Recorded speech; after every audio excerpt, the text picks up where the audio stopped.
Hello, I'm Anushiah Joseph, and I am a senior preschool teacher at the Treetop International School.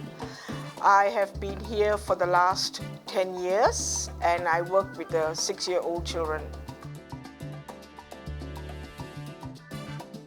Teaching was not something that I had planned to do. I came into this by chance. I was asked to come and help a church on a temporary basis to teach a class, and I ended up staying there for 6 years because I realized I enjoyed what I was doing. I realized that I had a passion for teaching, and I realized that I was making an impact in every child's life.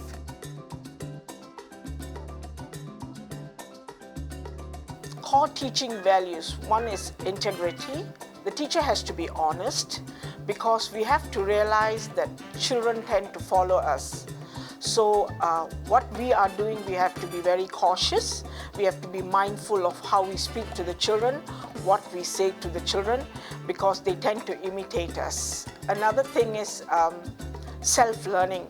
We need to realize that as a teacher, we are not just teaching, but we are also continuously learning together with the child. So we have to be open-minded to learn new things so that we can impart new things to the children, especially with this changing generation. Another core value, I believe, is respect. When we respect the child respects us too. It's a give and take.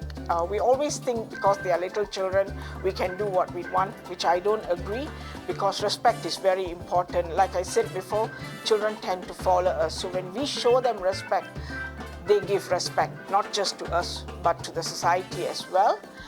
And one more, I believe that is a core value of being a teacher is a sense of hope.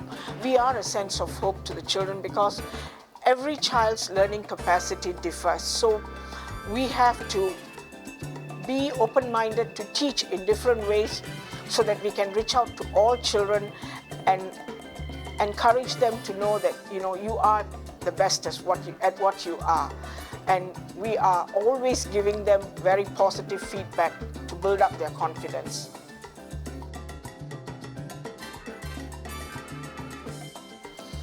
Okay, teaching in Korea class is actually quite exciting.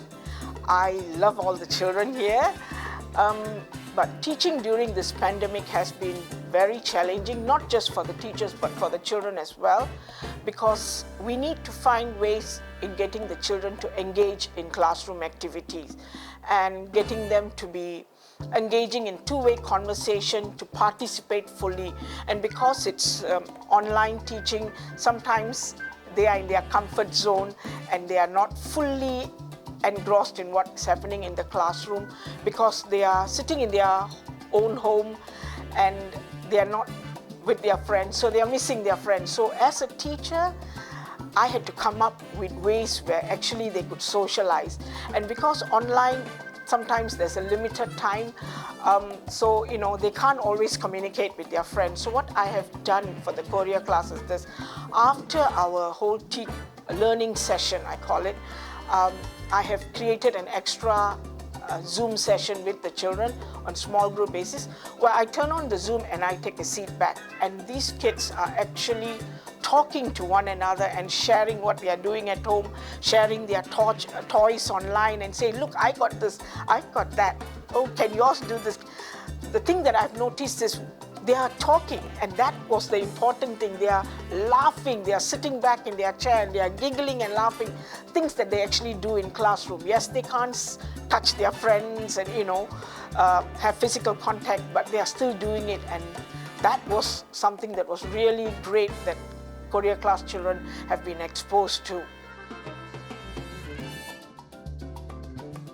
We are a Montessori school, so children actually, in a Montessori school, one of the things that we teach a child is they learn by themselves. It's self-teaching.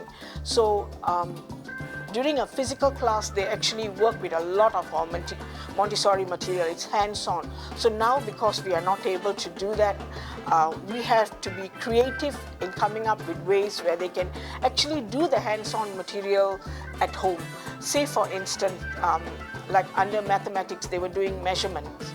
So they were learning how to measure. Instead of just giving them a worksheet and saying, okay, measure it, what I did was we told them, get your ruler, go and measure the table that you have. Measure your laptop or measure your iPad. So it is still an hands-on activity. If they don't have a ruler, some of them were smart. They went and got a measuring tape. So, you had to come up with ways like that. When it came to things like feeling, on the sensorial, so I told the children, when you're teaching them rough and smooth, go and touch something that is rough in your house and tell me what is it that is rough. Or go and touch something that is smooth. So we had to come up with ways like that. Other than that also, we gave them situations where they could talk and tell us how they are going to solve problems. And, because we are not here physically, so we had open communications where sometimes a lesson can go into half an hour, and they were giving various ideas. Oh, we can do this. Oh, we can do this if this is the case.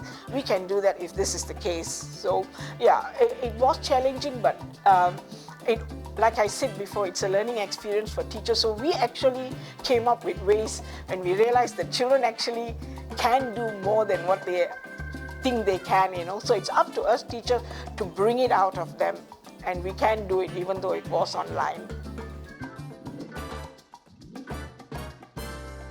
The most important part of teaching, I believe, is the love for the job. You have to love what you're doing. And when you love what you're doing, you're going to give your best. You want to better yourself. You want to learn to improve. And when you improve, you're going to give your best to the children. And when you give your best to the child is going to be best as what he or she is going to become.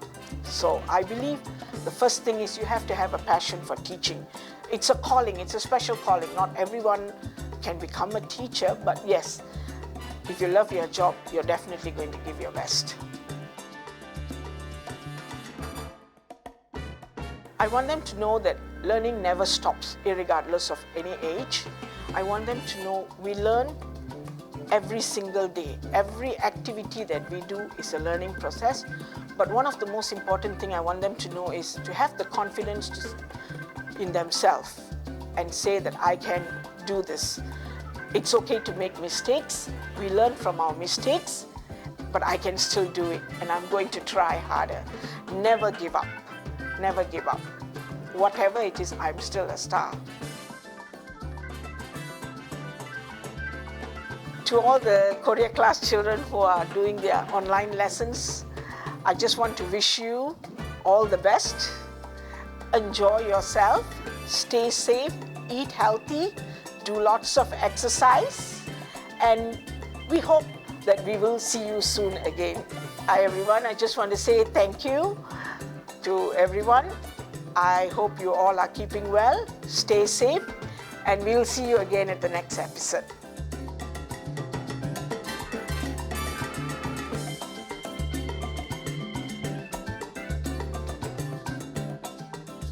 Treetop International School, beyond academic excellence.